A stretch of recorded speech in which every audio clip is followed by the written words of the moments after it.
Hola, ¿cómo están? Gracias por acompañarnos como todas las noches aquí. Conversando la noche de 22 a 23 tratamos de contarles la vida, la trayectoria profesional, sobre todo de alguna persona destacada de nuestra sociedad.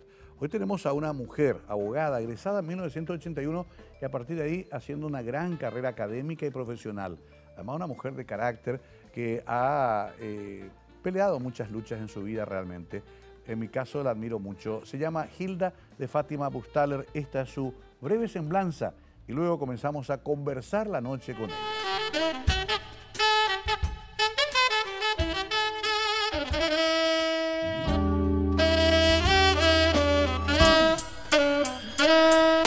Hilda de Fátima Burstaller Muñoz es madre de Eduardo José y Hilda María.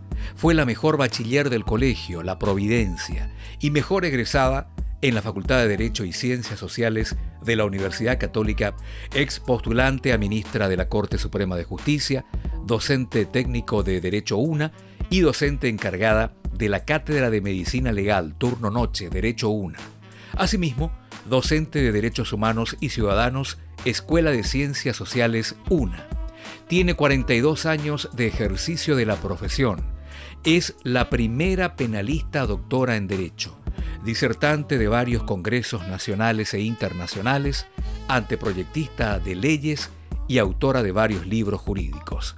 Magíster en Bioderecho Chile, 2019. Así también es nadadora máster federada por el Club Centenario.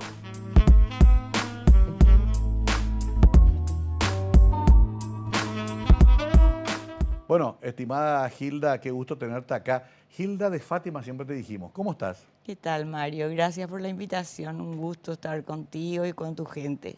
Bueno, hace tanto que nos conocemos por los medios, las entrevistas. Has tenido una carrera importante. Acá decía, 1981, tu título de abogada, jovencita. Sí, 1981, increíble. Yo me inscribí para Ciencias Contables y el vicedirector del curso probatorio me eligió prácticamente. Me dijo, no, vos vas a ser abogada. Y yo odiaba la lectura. Y bueno, mira, salí abogada. Qué increíble, increíble. ¿No? Y mi hermano que estudiaba escribanía salió contador. Contador, al revés. Mi amigo Eduardo. Eduardo. Sí, gran amigo también, le mandamos un abrazo. Ahora, eras una niña que había egresado del Colegio de la Providencia. Sí, egresé como mejor bachiller, no fui mejor egresada, fui mejor bachiller. Sí. Luego ingresé a la Facultad de Derecho de la Católica, ¿verdad? Como conté primero al probatorio. Y egresé como alumna sobresaliente en el año 81, equivalente a mejor egresada. Todos conocemos, Hilda, y sé que no es un tema fácil, que ustedes crecieron sin papá y mamá, prácticamente. Tuvieron que sobreponerse a algo muy fuerte, ¿no? Sí, Mario. Es algo que hasta ahora golpea. Realmente golpea. A veces veo a mis nietos, uno de ellos está en la edad en que yo le perdí a ellos y realmente uno siente. Y bueno, lo único que me queda es de tanto en tanto ir a ponerle flores y charlar con ellos imaginariamente, porque ni siquiera yo tuve la suerte de conocerlos, ¿verdad? Qué curioso esto, porque igual se siente la ausencia, aunque no hayas conocido muy personalmente, no hayas vivido casi nada con ellos, igual lo sentí todos los días, me imagino. Yo creo que es peor, porque siempre digo, yo no sé cómo habrá sido la mano, el roce, el perfume, el aliento de papá y mamá. Y a veces lloro, pero trato de superar porque no puedo quedarme en eso. Es algo ya irremediable, pero papá y mamá siempre queda. Yo sé que sí. ¿Y quién apareció ahí? ¿Los tíos, los abuelos? ¿Cómo siguió la vida de ustedes? ¿Y cómo llegaron a tanto a pesar de esa carencia, Hilda? Es una historia que no tengo muchas ganas de tocar, ¿verdad? Ajá. Porque nosotros tuvimos dos duelos prácticamente, ¿verdad? El de la muerte de papá y mamá y después fue la pelea de los abuelos con las tías por la tenencia, que realmente no era por amor, sino que ahí había dinero. Por eso es que mejor no tocar ese tema que sí a Eduardo y a mí nos dejaron secuelas muy fuertes y muy feas. Me imagino.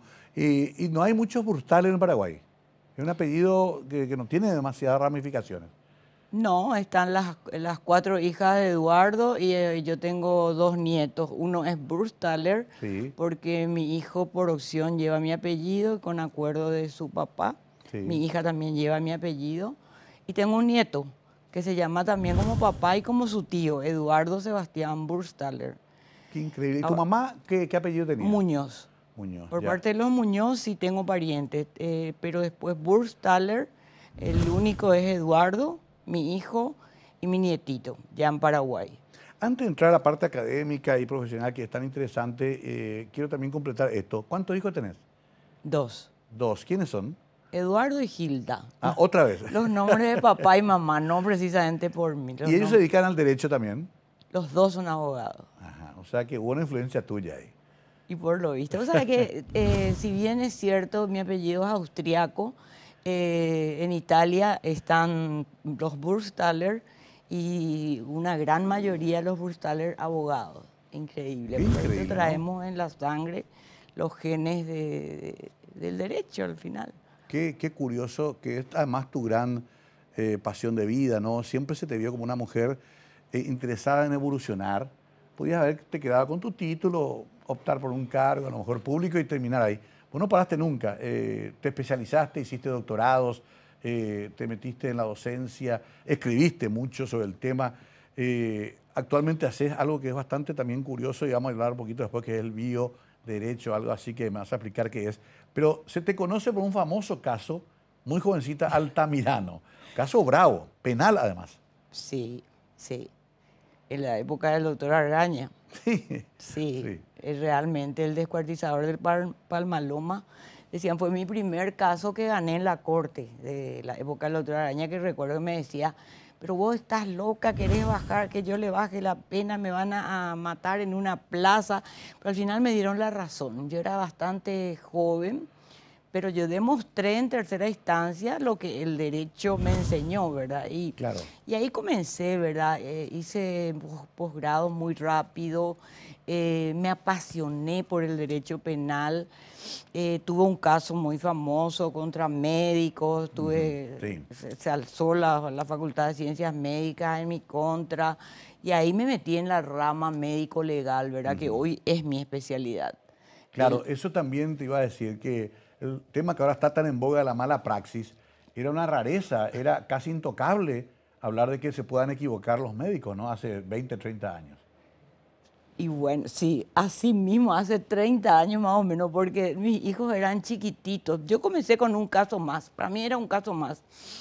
Pero se levantó la Facultad de Ciencias Médicas y recuerdo que me decían mis hijos chiquititos que no los iban a atender. Y nunca me voy a olvidar de Sara Rivas Vasconcelos, que en paz descanse, ¿verdad? Que fue la única que salió a defenderme aquella vez.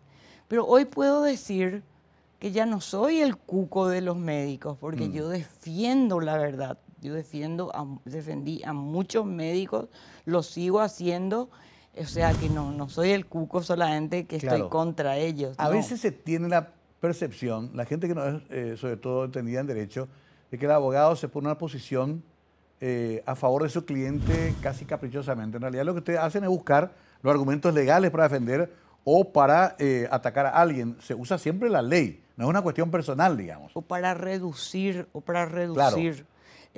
Por ejemplo, vos decís, yo gané ese caso, pero ¿cómo vas a ganar si le condenaron?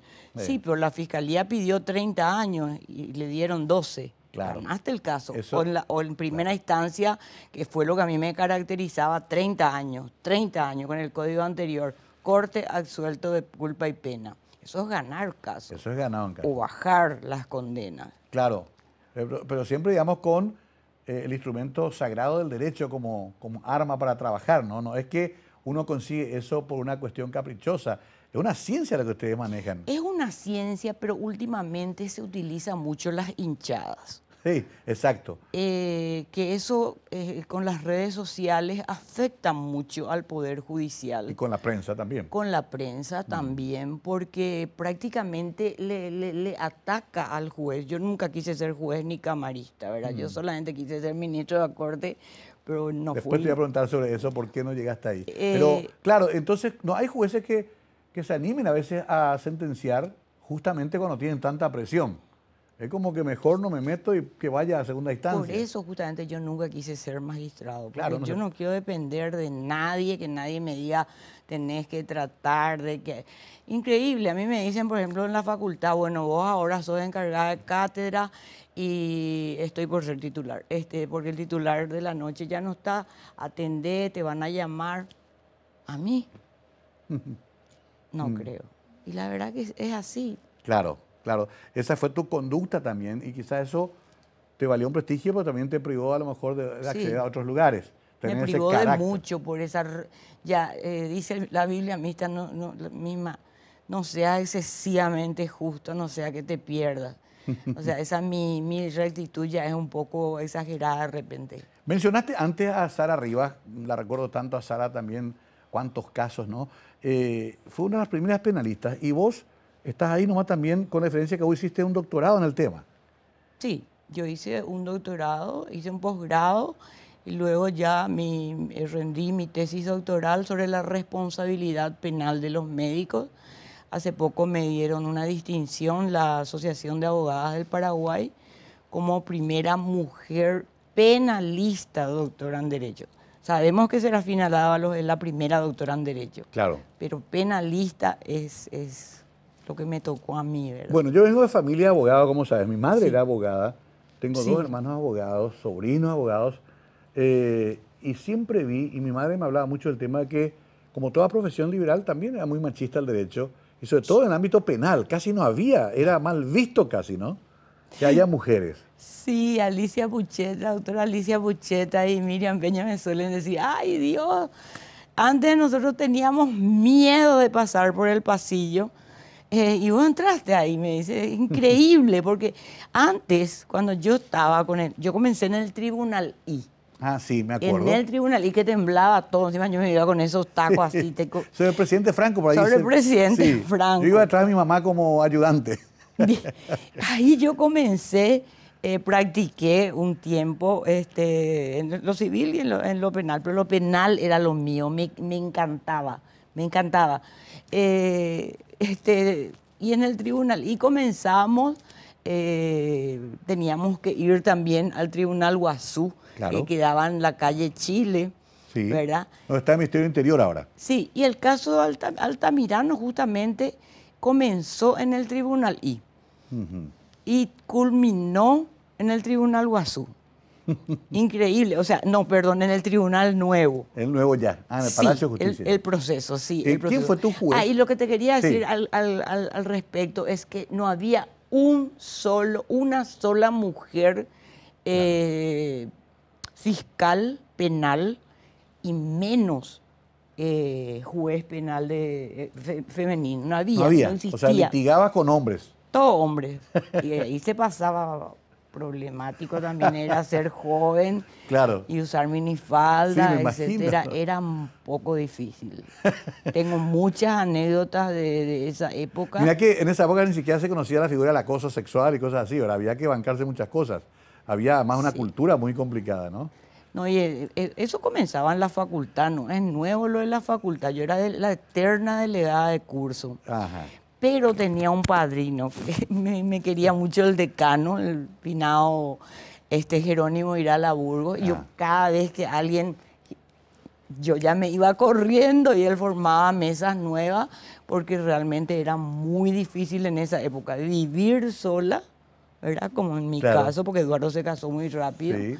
Seguir derecho y comenzar a trabajar en la profesión. Tengo que hacer la primera pausa. Es un gusto hablar con Gilda porque vamos removiendo una historia que todos manejamos. Imagínense el nombre de Irala Burgos, uno de los grandes nombres del derecho y la vida cívica del Paraguay.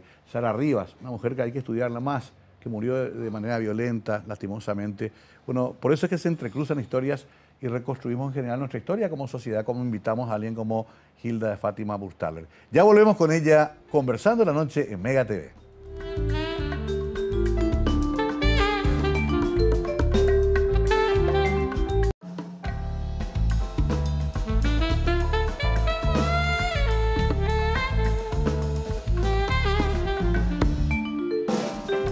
¿El Hilda de Fátima dónde viene? ¿Hay una vinculación con la fecha de Fátima o algo así? No, según me cuentan, el Ajá. doctor Kriskovich, justamente el viejo doctor Kriskovich, Sí. que Dios lo tenga, me contaba que mamá se iba a rezarle a la Virgen de Fátima porque no podía tener hijos. Ah. Le tuvo a Eduardo, le llamó Eduardo Antonio, y después me tuvo a mí y me llamó Hilda de Fátima. Mira vos, o sea que, claro, de ahí viene, que es un nombre muy espiritual, entre paréntesis. Estábamos hablando antes de la pausa de tu incursión en tribunales, un poco lo difícil que era para una mujer en ese momento incursionar en el ámbito penal, pero siempre también tuviste que manejarte en la facultad, mujer sola, joven, llamativa, siempre fuiste muy linda, Hilda. ¿Con quién trabajabas? ¿Tenías jefe abogado? ¿Entraste en un estudio jurídico? No, yo trabajaba en la Embajada del Japón y luego me decidí a hacer gran numerario. El doctor José Alberto Correa, mi Ah, sí. profesor, que fue padrino de mi hijo. Gran admiración y cariño hacia él y hacia el doctor Pucineri. Bueno, él me llevó a lo civil. Comencé en lo civil, no voy a decir en qué juzgado, y comencé a ver cómo se movía los expedientes en aquella época, en Sí. el 81 estamos hablando. Entonces yo no quería saber nada, iba a dejar la profesión, le iba a dejar de estudiar Derecho. Entonces el doctor Correa me envía junto al que era en esa época uno de los mejores civilistas, me refiero a Escobar Faela, que fue fiscal. Sí. Excelente secretario, excelente, aprendí muchísimo, pero tampoco me gustaba.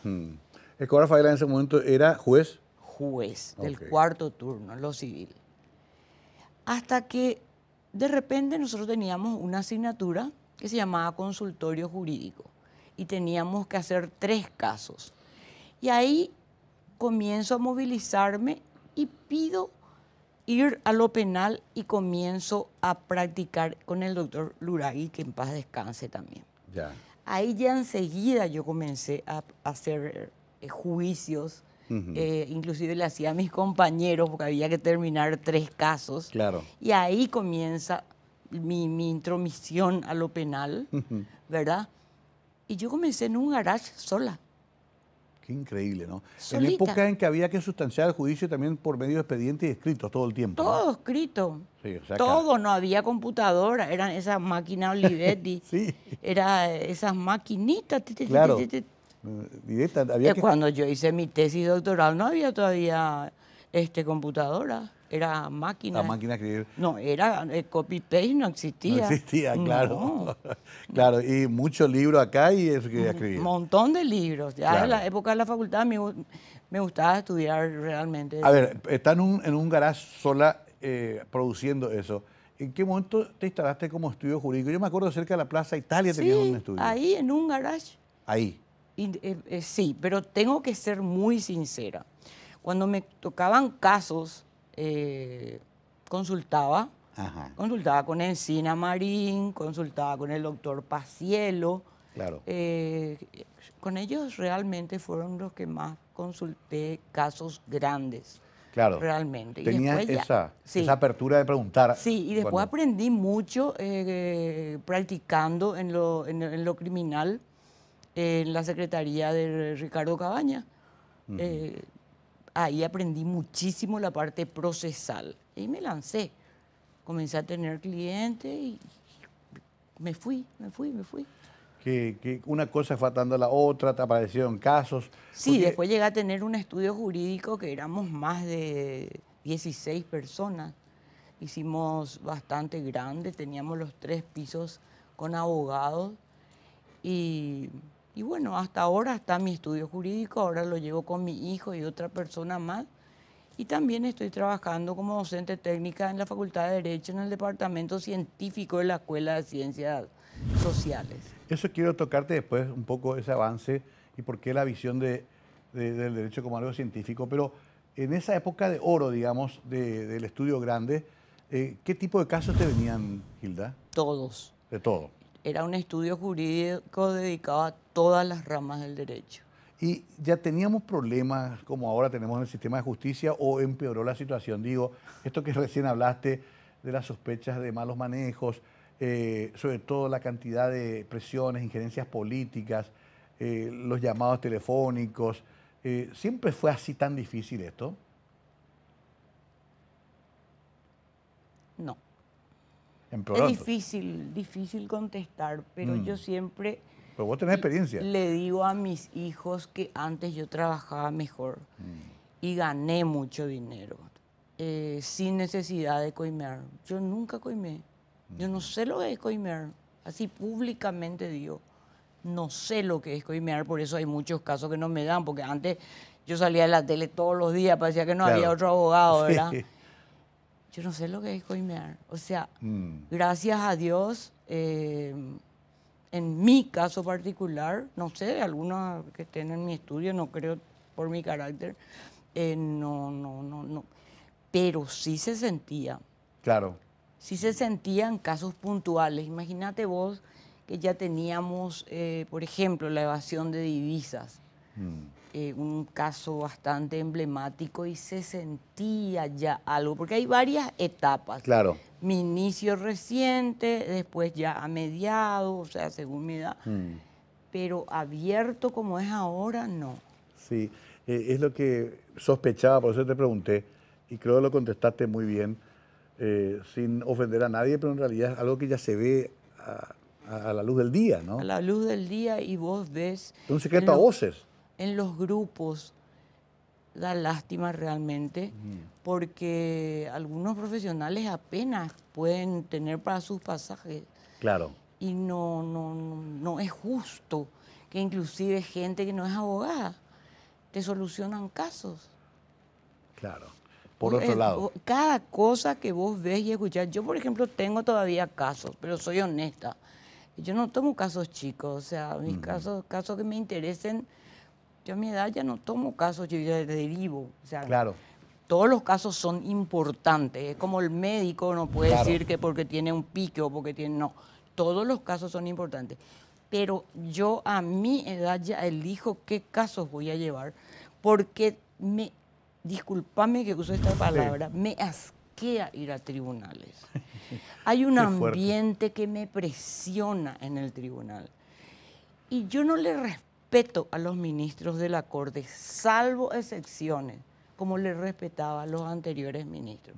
Conste que en las salas de los ministros yo entraba prácticamente como en mi casa hablando de las personas que cité, ¿verdad? Sí. Porque era de puertas abiertas y yo tuve la ventaja de ser muy mimada. No para conseguir cosas, porque por el respeto que le tenía yo no me iba a decirle a un doctor Argaño, Correo, Bucineri, che, ayúdame. No, eso no. Claro. Pero era otra cosa, era otra cosa. Yo no entiendo, respeto mucho todo lo que hacen, los congresos, pero no queda bien pues que los ministros de la Corte todos los días estén metidos en lanzamiento de libros, en congresos, en idas, Tenemos una mora judicial. Si yo te cuento, yo tengo un caso de la edad de mi hija, que es cobro de honorario. Tengo caso en la sala constitucional, tengo caso, no voy a decir en qué sala, en la corte no me voy a decir, pues no me van a resolver. Sí, no se resuelve nada. Cuando se y la verdad que vos hablás con el ministro y te dice la razón, la verdad no me llegó. O sea que comienza desde la etapa por donde se filtran los expedientes. Claro, ahí ya comienza el problema. Ahí ya comienza el problema. ¿Fuiste? No en todos lados, siempre hay excepciones. Sí, exacto. Siempre hay excepciones. Sí, cierto. Pero ¿sabes qué pasa, Hilda? Yo lo viví también en carne propia. Tenés que agradecer cuando te toca, por ejemplo, un jurado decente, cuando te toca un jurado técnicamente capaz. Es casi una lotería. Te dice un abogado, qué suerte te tocaron estos jueces, porque si te tocaba otro, y no podemos depender de eso. Que me disculpen los señores jueces, pero yo a mi edad ya puedo criticar. Hay algunos jueces que llevan juicios, ¿verdad? Y que sentencian, que para mí son unos ignorantes. Que realmente lo que salió en la prensa, no sé cómo el Consejo de la Magistratura elige ciertas personas como jueces y fiscales. Hay jueces brillantes, claro, pero son los menos. Los menos. Yo te hablo dentro de la jurisdicción penal especialmente. Sí. Ahora cualquiera es fiscal. También, es el otro problema que tenemos. Currículum brillante, pero no, resulta que la otra o el otro tiene más cartones, porque ahora se mide la capacidad de la persona por la cantidad de cartones. Hoy en día vos podés comprar una tesis doctoral. En Facebook, en Twitter se ofrece. Qué bárbaro. Claro, y de esas personas depende nuestra suerte muchas veces, Hilda. Imagínate, vos tengo que hacer la pausa. Quiero saber por qué no fuiste integrante de la Corte. Tenías buenas calificaciones, tenías todo en orden, pero no llegaste. ¿Por qué? A la vuelta nos cuenta Hilda de Fátima Burstaller, que vino muy prudente, pero de a poco nos está contando cosas muy fuertes y como siempre está opinando con mucha valentía. A la vuelta seguimos con Hilda de Fátima Burstaller.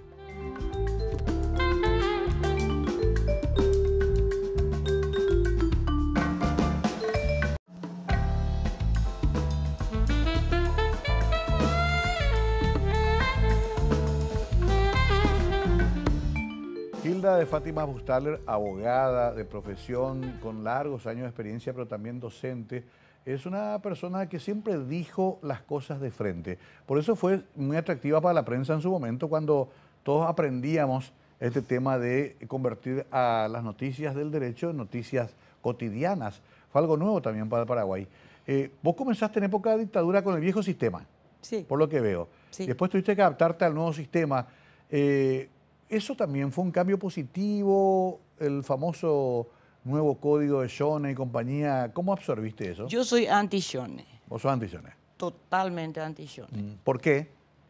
Porque no me gusta el sistema que él impuso. Aparte, yo tengo mis serias dudas sobre la capacidad intelectual de ese señor, que Dios lo tenga en su gloria. Incluso en una charla tuvimos un encuentro porque no me sabía responder algo que él hizo, en fin, pero yo soy anti, porque ese sistema de memoria que impone, que el artículo, que no, yo estoy en contra de su sistema. Y no es, algunos dicen, lo que critican el sistema, que no es para nuestro país sobre todo, de que no comprendió. No es para nuestro país.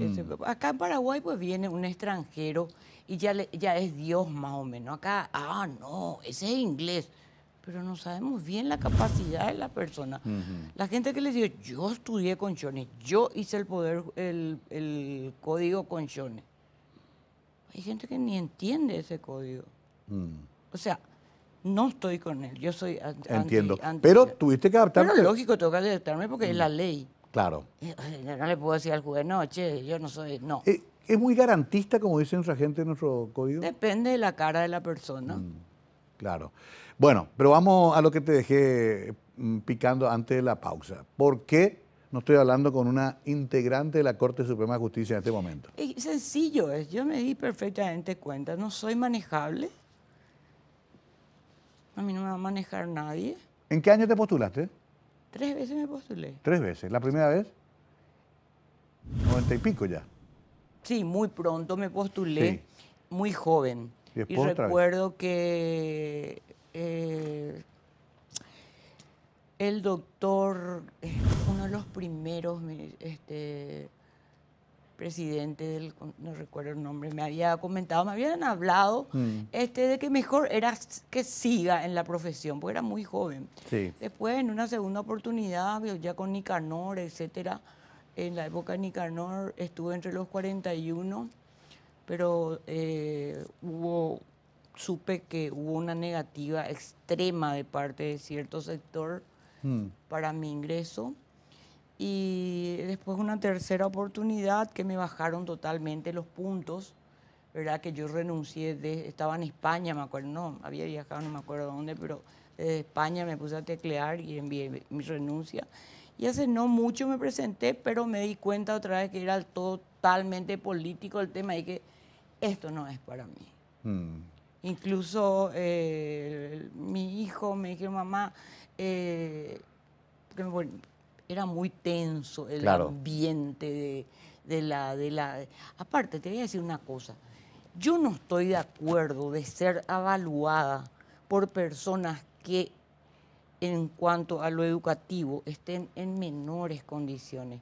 En el Consejo de la Magistratura, muy pocos doctores en Derecho hay. Claro. ¿Y cómo ellos te van a hacer, le va a evaluar a un doctor en Derecho, que es prácticamente lo máximo? Uno. Segundo, ese test con el famoso gabarito y compañía. No le podés medir a un doctor en Derecho. Para mí es un despropósito y un, no sé. Sí, para hacer un examen de colegio, ¿no? Sí, porque hasta yo en la facultad no tomo a mis alumnos ese sistema. Porque es un sistema memorista que también a veces las 3 respuestas casi lo mismo. No es la forma de medirle a un doctor en Derecho. Claro, claro. O sea, sí. Yo ya otra cosa, no. No, está bien. Ahora, me llamó la atención eso que dijiste, me bajaron los puntos. ¿Cómo pueden hacer eso? Sí, supuestamente porque los libros no tenían el número de páginas. O sea, ellos te van a decir cualquier cosa, ¿verdad? Tecnicismos. No voy a decir en qué época realmente fue esta última. Pero me bajaron mal. No tenía el puntaje supuestamente de haber enseñado tantos años. Y ahí dije... Ahora, a ver, entonces quiere decir que tenés que tener un padrino o un sector si querés llegar a la Corte. Yo le tengo mucha admiración al ministro Víctor Ríos, porque él en su alocución había comentado justamente que sí, que la Corte Suprema de Justicia en cuanto a sus ministros es un cargo político. Lo asumió. Sí, y tiene razón. No, es un cargo político. Yo creo que vamos a tener novedades después del 15 de agosto. Porque cambió el equipo político. Así nomás. No sé si para bien o para mal, pero vamos a tener novedades, porque cada vez que hay cambio, sucede. ¿Qué pensás de la inamovilidad de los miembros de la Corte y de los jueces, de los magistrados? Yo creo que realmente la Constitución Nacional dice que son inamovibles. Está mal ese tema de que después salió un acuerdo, etcétera, de que duraban 5 años y que eso se tenga que acoplar. Para mí son... Claro. Por eso, desde mi óptica, no tienen que elegir muy jóvenes. Ya como es el tribunal de los ancianos tendrían que ser los que están en la Corte. Claro. Pues justamente esa juventud de algunos ministros de Corte hace que ellos estén en congreso, en charla. En el ruido, digamos. Exacto, teniendo que estar solamente como antes para trabajar ahí. Claro. Tanto la parte administrativa como la parte jurisdiccional, ¿verdad? Entonces yo creo que tienen que ser personas de 60 años para arriba. Esa es mi forma de percepción. Además, conste que hay personas muy capaces, menores, pero para mí, para que queden hasta los 75 años, no puedes elegir uno de 40. Claro, es demasiado largo también el periodo. Pero la Constitución lo permite. Entiendo. ¿Y el Ministerio Público? Todo está en manos de un excelente hombre. En este momento, el fiscal general del Estado, yo tengo muchísima confianza en Emiliano Rolón y yo creo que él tiene mucho trabajo que hacer. Claro. Bueno, mucho trabajo que hacer, mucho que barrer. Claro. Y lo está comenzando a hacer. ¿Le van a dejar?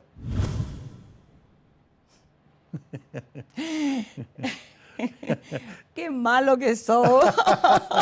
es mi tarea. Hilda, yo sé que vos... Mario, ojalá quiera Dios que lo dejen hacer porque es un señor. Yo le tengo respeto, cariño y admiración a Emiliano Rolón. Y ojalá le dejen hacer. No, te hacía la pregunta porque además a las pruebas me remito diciendo usted, ¿sí? Ya en el Parlamento están vociferando diciendo que ellos ponen y ellos sacan a quienes quieren.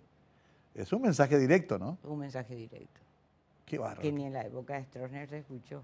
No, no, es cierto. No, Nunca. no se hacía así, por lo menos la amenaza. No, no está bien. No, ¿verdad? No es ético. No es ético, no es legal, no es... Asusta.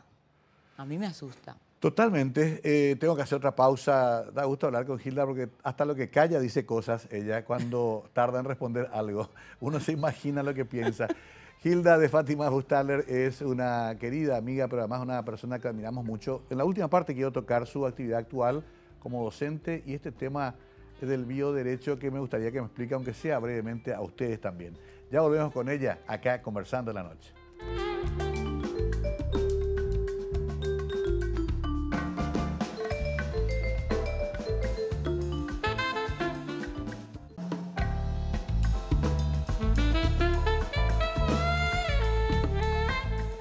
Tantas cosas teníamos para hablar con Hilda que se nos fue el tiempo, pero nos queda algo. Breve nomás, ¿esto del bioderecho qué es? ¿Te especializaste? ¿Tenés también una cátedra? ¿Qué trata? Un magíster. Sí. Bueno, resulta que las nuevas figuras que fueron apareciendo con el avance de la ciencia, como el genoma humano, el descubrimiento del ADN, siempre se estudiaron desde el punto de vista de la bioética. Entonces, hacía falta el derecho positivo con relación a esa figura, también el aborto, in vitro, eutanasia, suicidio asistido, testamento vital. Entonces ahí surge el bioderecho. Es decir, que es la óptica ética, pero desde el punto de vista eminentemente jurídico, con relación a las ciencias médicas y con relación, por ejemplo, a los alimentos transgénicos, claro. El tema del genoma humano, ¿verdad? Que ¿Ya tenemos legislado sobre eso? no. Casi nada, ¿verdad? Nada.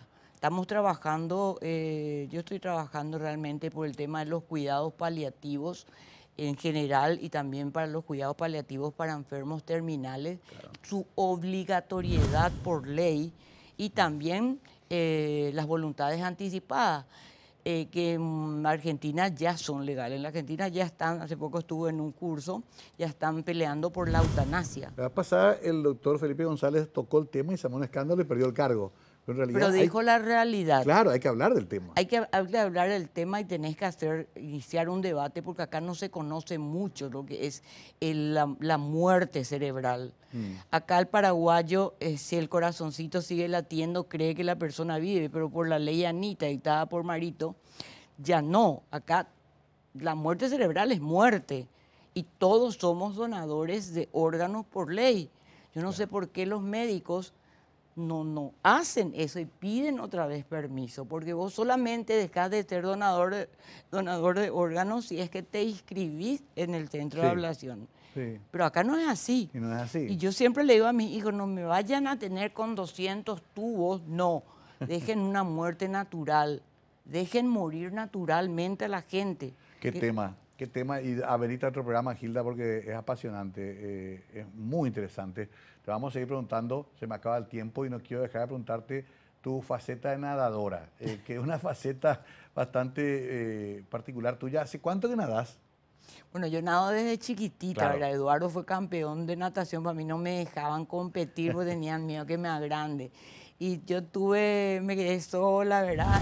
Sí. Y comencé hace 10 años, estoy como afederada, nadando, primero nadé por Biguá, Paraguay Master, Sajonia, ahora estoy en el Centenario. ¿Y dónde practicas? Ahora practico en el Centenario. Ahí es donde te suelo encontrar justamente. Yo pensé que te iba a tomar un té nomás, había sido que estaba después de entrenar, te quedaba un rato ahí. Sí, nosotros viajamos inclusive, a lo mejor vamos a ir a Perú. Dicen que es el deporte más completo en cuanto a exigencia física. Y a mí el doctor Juan Daniel, el que me aguanta con todos mis dolores, me dice que es el deporte más completo, que me deje de otras cosas. Hago eso y un poco de yoga, nada más, porque la otra vez le metí pesa y casi morí del dolor de espalda. Bueno, Hilda, se nos acabó el tiempo. Qué interesante hablar contigo, no me arrepiento de haberte invitado, lo sabía, pero dejaste varios titulares. Después vamos a ir desarrollando otro y quizás te volvamos a molestar más adelante, porque esto del bioderecho es toda una materia aparte. Y tu experiencia es muy rica. Finalmente, ¿sos una mujer creyente en Dios? Sí, yo creo en Dios, en un Dios inconmensurablemente bueno, pero no tengo religión. Ajá, ok. ¿Pero te encomendás, rezás de repente? Me arrodillo a veces. Ok. Y tengo Sí. una relación con Él. Yo creo en Dios. Interesante también, ¿eh? Fui muy adicta a las religiones, pero ya no. Tu vinculación ya es directa. Mi vinculación ya es directa. Hilda de Fátima Burgstaller, una personalidad realmente exuberante, con una gran capacidad intelectual. Hoy, por un ratito por lo menos, conversaba la noche con nosotros. Espero que lo hayan disfrutado tanto como yo. Buenas noches y hasta pronto.